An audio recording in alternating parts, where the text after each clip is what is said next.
Hi, my name is Samina Merchant, and you're watching my course video as part of my requirement for my class at University of Houston, Clear Lake. In this video, I will be discussing about the constructivist theory. This theory rests on the assumption that knowledge is constructed by learners as they attempt to make sense of their own experiences. In this theory, we also learned that knowledge has to be consistently called upon and used in context for learning to occur.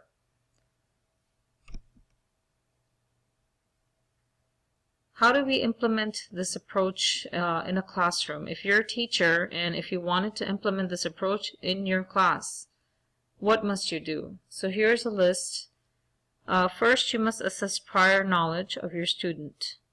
Understand their end goal and what they're trying to achieve.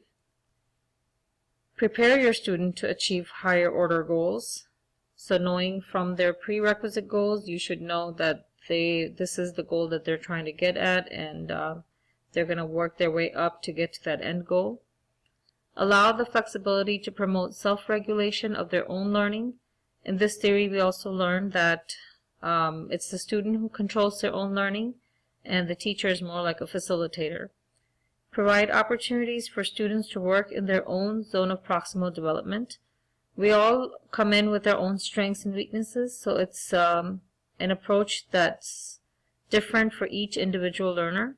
We all have our own comfortable area of working, so that's what teachers should be tapping into when it's referred to as the zone of proximal development.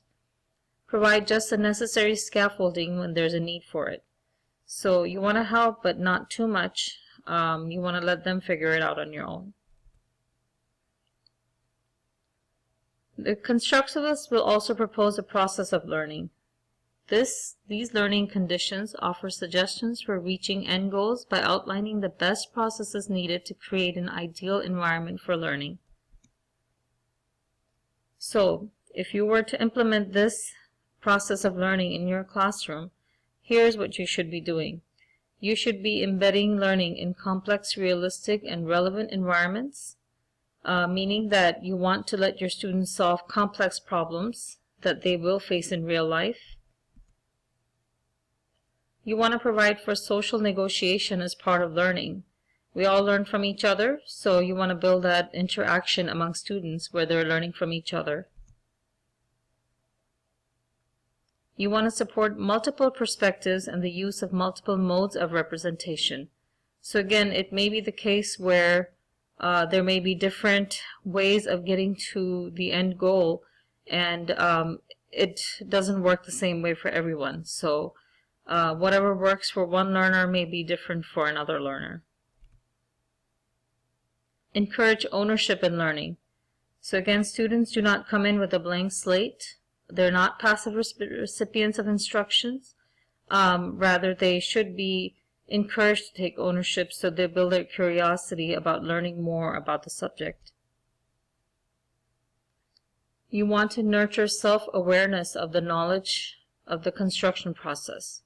So again, what our attitude is what will prompt us to be aware of how we take that approach. So we want to create lifelong learners, and we want to seek learners who will constantly seek meaning from what they're learning. There are some criticisms of this theory. So critics might say that what if the learner is not capable enough? What if the learner is not mature enough? Can the learner evaluate his or her own learning process? Is the learner motivated to learn? Is the learner able to seek out answers? So in my classroom lesson plan, I will be doing a lesson using the constructivist theory, and my lesson plan will be on the middle age bestiary. And in this lesson plan, my students will discover what it means to understand the meaning of what a bestiary is. And what they will be doing is working with a partner and doing a tessellation activity. And they will be focusing on a bestiary. They will select a bestiary from the medieval period. And first of all, they will go ahead and gather all the information about how bestiaries were introduced in the Middle Ages, and what the bestiaries were used for. So a bestiary was a collection of stories dating back to the 9th century. So what the students will do is they will work with groups, and then they will be working with a partner.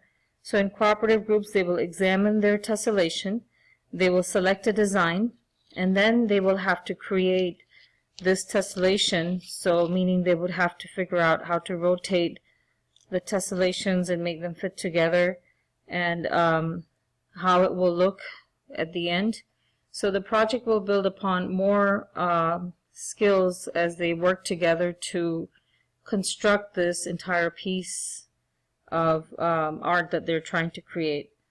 So at the end, what they will do is they will try to figure out about the concept that they chose and why they presented to do it the way they did. So it will uncover their own approach of what they're learning, and hopefully this will encourage them to learn more about this topic. And I thank you for watching my video.